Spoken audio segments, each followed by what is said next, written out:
Hello, I'm Jester Borris with I Want to Be a GM, and welcome to D&D Through the Ages Part 1.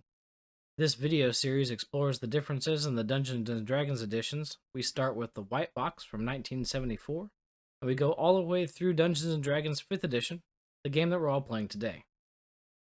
This video is broken into 6 separate chapters, and it's taken from one of our more recent live streams. If you enjoy this video, we hope that you'll give it a thumbs up. If you'd like to see more content from us, be sure to subscribe to the channel, and don't forget to turn on notifications by clicking the bell icon. As always, we welcome your questions and comments, and so what we'd like to know with this video is what's your favorite edition if you've been playing for a long time. I really enjoyed 2nd. I've also played a lot of 3rd. And there's a lot of people out there playing 5th edition. And if you haven't played much more outside of 5th edition, let us know what you're playing currently. We always like to hear what's going on out there. If you'd like to find the places where we hang out, be sure to check the social links in the video description. In particular, we've got a fairly active Discord, and so if you'd like to join the growing community of game masters over there, you can hop onto Discord and share your best tips, tricks, and stories. We'd love to have you. In the meantime, I hope you enjoy the video, and until next time, I'm Jester Borris with I Want to Be a GM. Stay safe and have fun. Hey guys, welcome back. I'm Jester Borris with I Want to Be a GM. Joining me, Troy, the Planescape guy. Troy, Planescape guy. The Planescape guy. If you were with us in the last segment, you will have seen why they call him the Planescape guy. Why is that? I love Planescape. It's a world setting. It takes up 54 planes of existence. It includes 2 milk crates of material. Yeah, your games only take 1 plane of existence. Yeah. This guy over here. So, if you've been with us, we've already covered White Box from 1974, 1st edition, 2nd edition, the 5-box set. 2nd edition was a lot of fun there. We covered quite a bit of material. And now we're going to be looking at some of the things that came to us in 3rd and 4th edition of Dungeons & Dragons. We did mention this a little bit ago, but we don't have a lot of these books in print. We've got them digitally. So we don't have a whole lot that we're going to show off. But we're still going to cover some of the basics, like initiative. We've been looking at one of our favorite spells, and I'm sure you can probably guess which one that is. And Cure light wounds. Don't mind him. No? No, maybe not. But we're going to let Troy get into this. So take us away. Where should we start?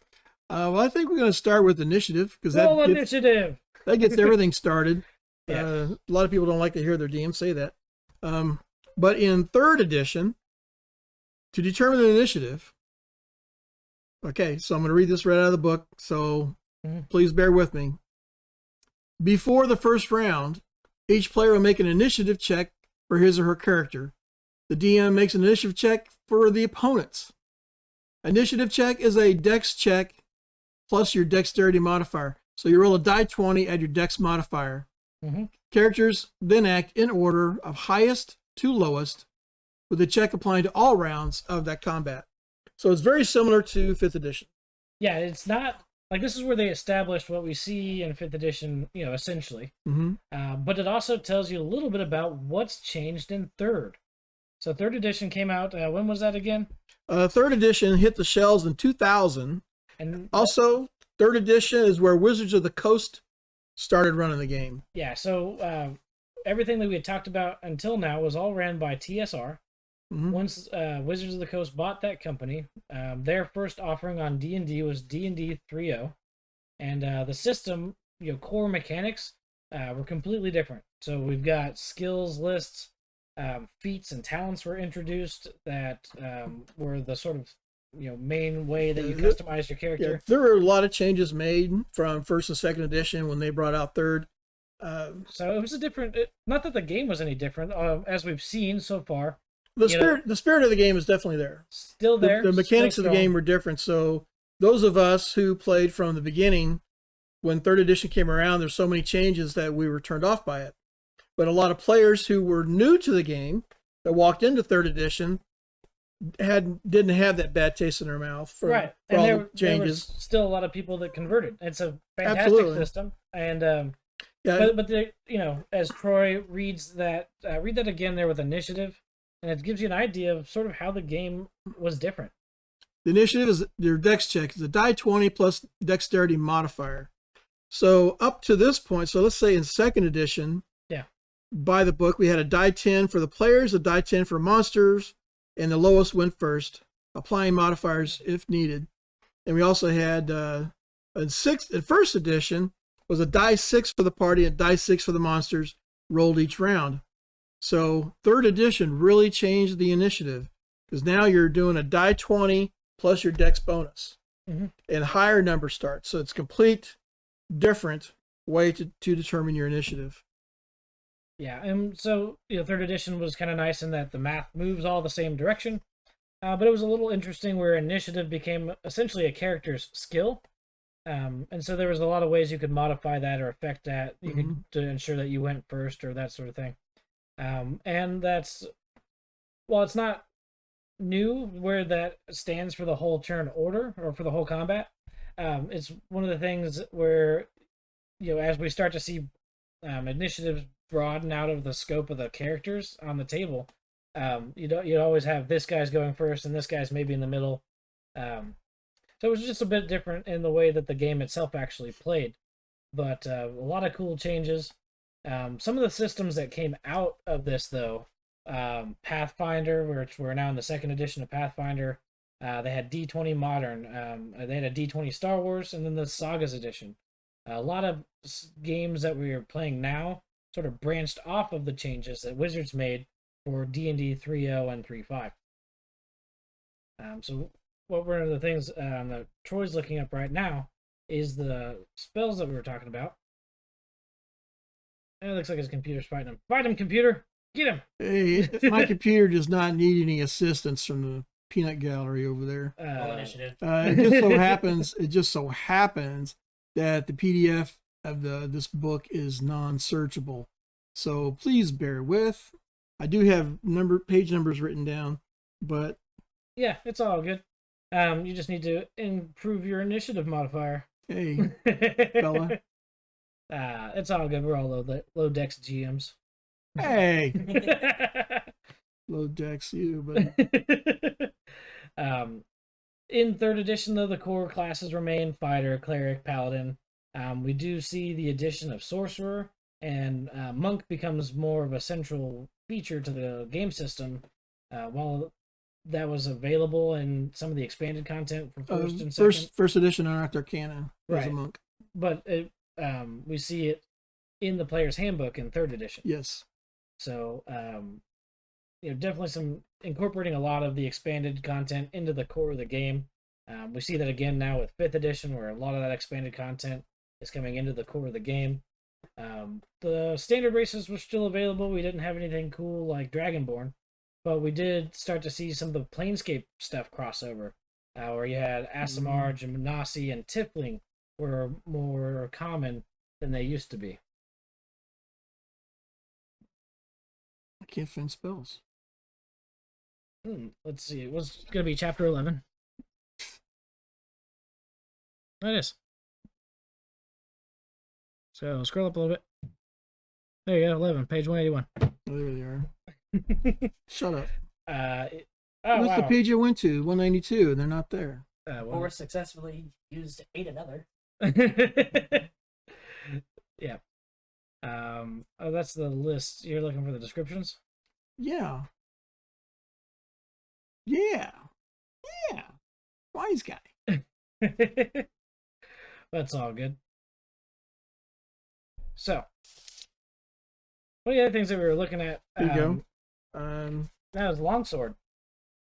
We hadn't really mentioned mentioned arms and equipment before, but this was something that sort of struck us, and it's a good time to fill some space here as we continue to fight with computers. So you're going to be looking at the listed numbered table. No, you don't need tables, but no. No, that is all. So you get, that's it. There's spell descriptions. It's page 172. What are you looking at? There it is. Yeah. So with the longsword, first edition, 1d8 small or 1d12 large, and so that's based on your creature size that you're attacking. Yes. So if you're attacking a small creature or medium-sized creature, 1d8. If you're attacking a larger creature, 1d12. Third edition, still 1d8.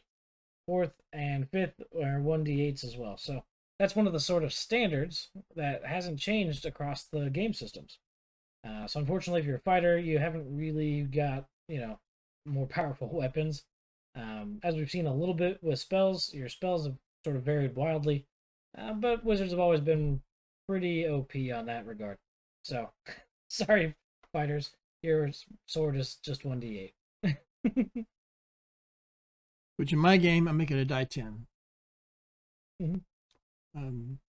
Mostly because there's a die 8 for small creatures, die 12 for large creatures. I got tired of trying to figure out who you're hitting this time.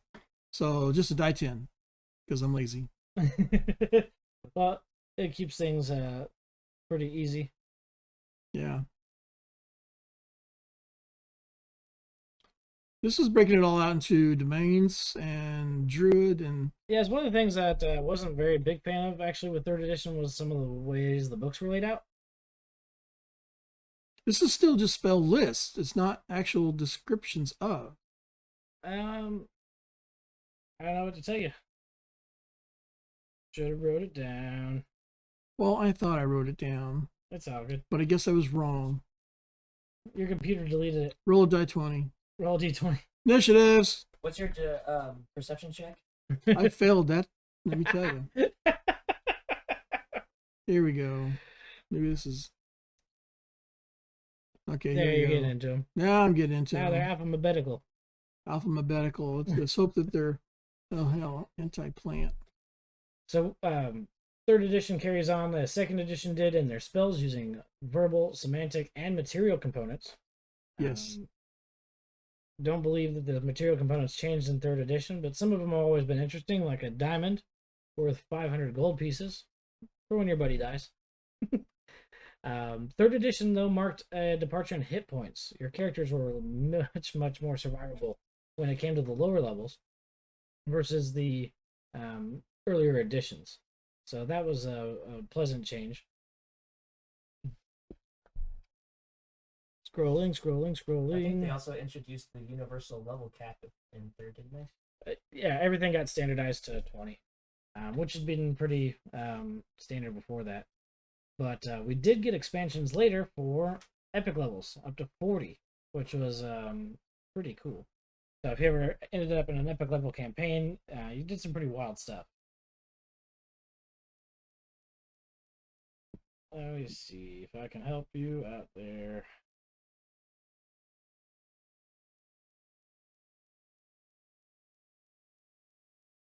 Nope, I can't.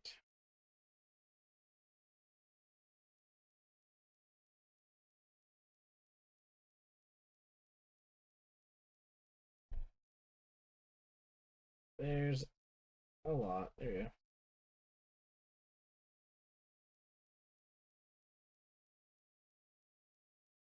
One of the things that was interesting was the introduction of the open game license. Meant that we got a ton of really cool homebrew stuff, things that were put together by other companies for 3rd edition. So there we go.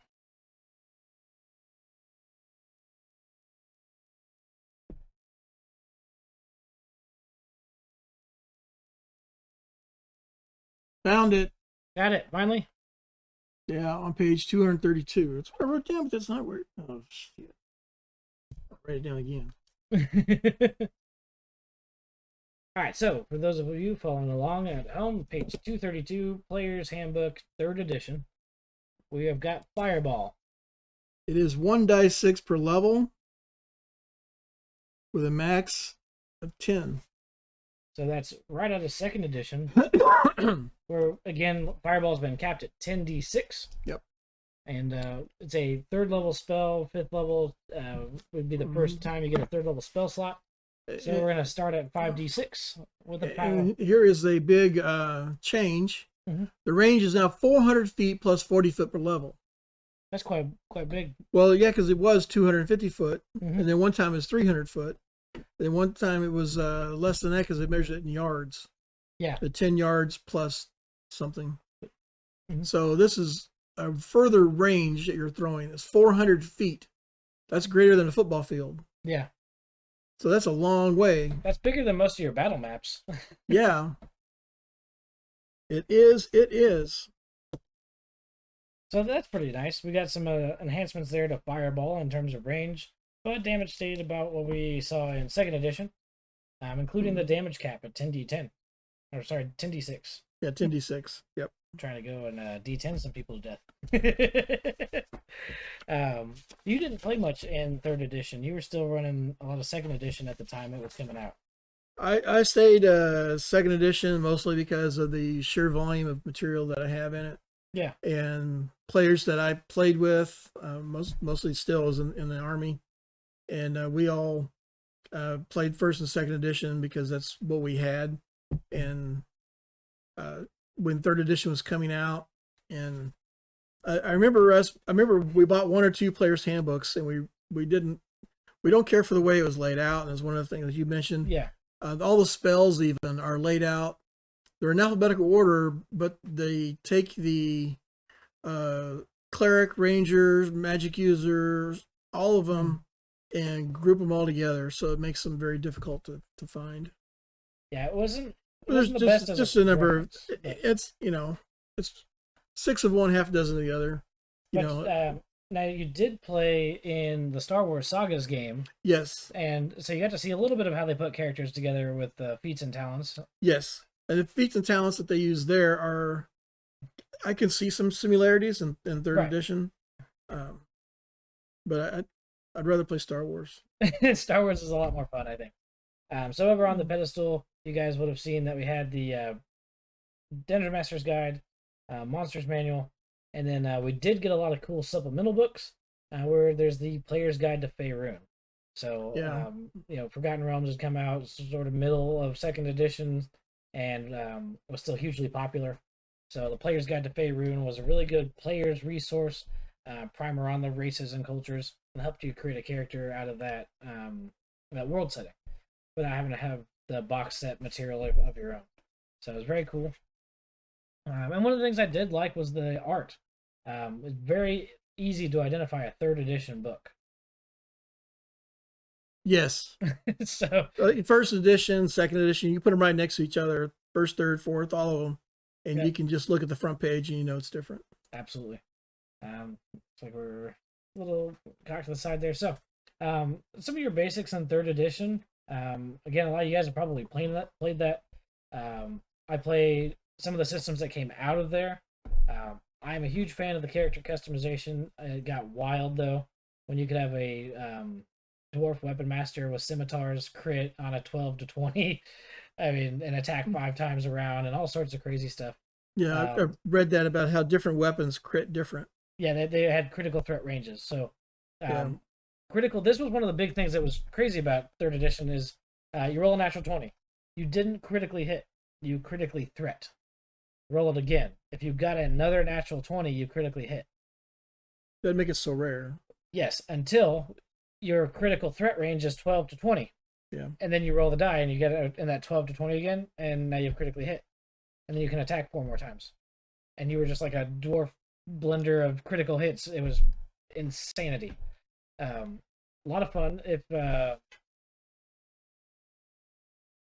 it just you could build just about any kind of crazy character concept. So I enjoyed it. I enjoy the customization aspects. I think they really got a lot of that right when they borrowed from 1st and 2nd edition Unearthed Arcana skills and traits, things of that nature. You could just put together a completely unique character that was a lot of fun to play. And then, of course, all the world settings and stuff are fantastic. So, we're still using Forgotten Realms, still in Greyhawk, a little bit of Ravenloft. I think I do like that type of character building where Yeah. you have all the non-weapon and weapon skills that you can pick and choose from to build your character, to flesh them out, to make him more special. Right. Well, So this character is different than my other character. you're like, okay, I'm a bard. Okay, what do you do? I seduce everybody. All right. Well, what about you? I'm also a bard. What do you do? I also seduce everybody. You're like, what? That's not what this is about anyway. Yeah. So, but same thing with fighters. I do like where 5th edition has the fighting style. You choose defender or archer or things out of the fighter class. A little different too with 3rd edition, where you know you take advantage of the attacks of opportunity roll, or you take advantage of reach weapons. And there's a lot of ways to put your character together. It was a lot of fun. We see that a little bit as you moved forward with it as well. And why did I spark your memory there? We got something about Bard. You did, yeah. And I was gonna. Bard was one of them that I was gonna follow. And when we get into the later classes, it's definitely one I'm gonna follow. Mm-hmm. But Bards are a character class that a lot of people in 5th edition really like. And the trope you always hear is about seducing everything in sight. I don't know what it is. Yeah. That high charisma. So yeah. I'll tell you a little bit about the old world Bard. You may hear some of us older players refer to it as that. And we'll roll our eyes and just say, no, not in my world. Because the old Bard begins play as a fighter. They must remain exclusively as a fighter until they have reached 5th level. Anytime thereafter or any part prior to attaining 8th level, they must change their class to a thief. Again, sometimes between 5th and 9th level, Bards must then leave off being a thief and begin clerical study. At this time, they are then actual Bards under druidical tutelage. They must fulfill the requirements in all the above classes before progressing to the Bard's table. They must always remain neutral. So you have neutral good, yeah. Neutral, okay. But can be chaotic evil, good or lawful neutral as they wish. So in the old world, if you wanted to be a Bard, by the time you could actually be called a Bard, you were at least a 5th level fighter, 5th level thief, 5th level cleric, 1st level Bard. So level 16 character over here with yes, the loot wrecking people. Yes. And I'm gonna play a loot now because I can do everything else. I don't need it, you know. And I definitely have a preference for the Bard. I like being able to fill that like sort of middle of the road. Like I've got some combat utility, I've got some healing utility, without being a full-on sort of support character. Yep. But the other guys that I absolutely love to play are clerics all day, every day. Particularly in 5th edition, I will ride that fucking mace train right through the goblins. Like, oh man, I remember playing 5th edition and somebody's like, "Oh, you're the cleric. Shouldn't you be in the back?" I'm like, "I have heavier armor on than you do. Let's do this, elf." You know, so a cleric, hell, in 1st edition they call them. They said, for an example of a cleric, look at the Knights Templar. You know, holy warrior on crusade, wearing chainmail and slaughtering everything in sight. Yeah, that broke out to be paladin by the time we got 1st edition, but definitely a lot of cool things in 3rd, and I know you guys started there. One of the things that they did muddle up a little bit was some of the modifiers. So we were always trying to track modifiers back and forth. Definitely good change for 5th edition with advantage and disadvantage. Well, I think we managed to cover up the fact that we don't know much about 3rd edition. So you don't, and I just don't want to ramble on anymore. So, so let's move on real quick to 4th edition. Like we said, we don't have very many of these books as a physical example. We do have them on digital copies. And so we'll be looking again at some of these digital copies for our examples. So here we go. We got D&D 4th edition Player's Handbook. Now, so what? When was 4th edition released? 4th edition was released in December 2007 by Wizards of the Coast. Not a lot of gap between 3rd and 4th edition. And we had 3.5 in the middle of it. 3rd came out 2000. 3rd 3.5 came out 2003. And 4th edition came out 2007. Okay. So they were just bam, bam, bam. So they're pretty quick. So we're going to start again with initiative in 4th edition. It gets kind of complicated. Bear with. Yeah, the modifiers I talked about rear their head here pretty good. So in 4th edition, Player's Handbook, page 267, rolling initiative. To determine combat's encounter initiative order, do so by making a dexterity check. Roll a die 20 and add the following. Roll a die 20. Yep. 1/2 your level, your dexterity modifier, and any bonuses or penalties that may apply to the encounter. So the result is your initiative. You're hasted, but you're also chilled because you're in a frozen mountain, and so this exactly. And that, if you have haste or you have anything on you that is making you faster or slower, so all these different modifiers. I'm a level 10 with a 14 dex, which means I've got +7, -2. I got, it definitely got a little tricky. So I feel you there. I didn't like all the modifiers, and when I run my Star Wars games, I do my best to get past those. You single die roll, single modifier, done. But that was sort of one of the features of the system. I don't know that it was a bug. What was nice about it, though, was stacking modifiers. You had a hugely epic feel to your characters in 4th edition. And it was one of the draws that the people that have played it really sort of enjoyed that aspect of the larger-than-life epic character. So, we'll talk about spells? We're going to talk about Fireball! Fireball! So, Fireball in 4th edition, I think they really took the sting out of it. This was a weird, it was an odd change. This was a very odd change. And if anybody knows the story why they would have done this, because in 3rd edition, we had 1 die 6 per level, max at 10. Yeah. So we're up to 10 dice of damage with a range of 400 feet plus. Mm-hmm. Okay. So that's a pretty powerful spell coming at you. Okay. 4th edition. Yep. 3 die 6, 3 die 6. Plus intelligence modifier for fire damage. So if you have an intelligence modifier +2, you're 3 die 6 +2 for your fireball. Mm-hmm. Holy cow! I mean that just cut that in third. Yeah, it just cut it in third. It just really bam, took it right out. As an aside, because I keep mentioning that I do a lot of Star Wars. A regular blaster pistol does 3d6 damage. Well, that doesn't give my dwarf and his battle axe much to compare against. No, but Han Solo blaster does 3d8. Oh, that's a much better blaster. It's a much better blaster. Well, how much does a Stormtrooper blaster do? Also 3d8 as it's a rifle, but Stormtroopers have a -2000 to hit. So I knew it was something like that. So initiative and fireball, the 2 points that I'm talking about in each different system. Mm-hmm. So now we're up to 4th edition. We can see some of the changes they made here. 4th edition fireball, 3 die 6 plus your initiative modifier, and that's your damage. No level bonuses. No level. Save versus half on reflex save. Yeah, half damage. Yeah, but it's a 3 die 6 plus your initiative, and that's total damage. Mm-hmm. Total. 5th edition changes it. Back. Yeah, 5th edition goes back to the white book, like super canon, and I really love it. It's pretty cool.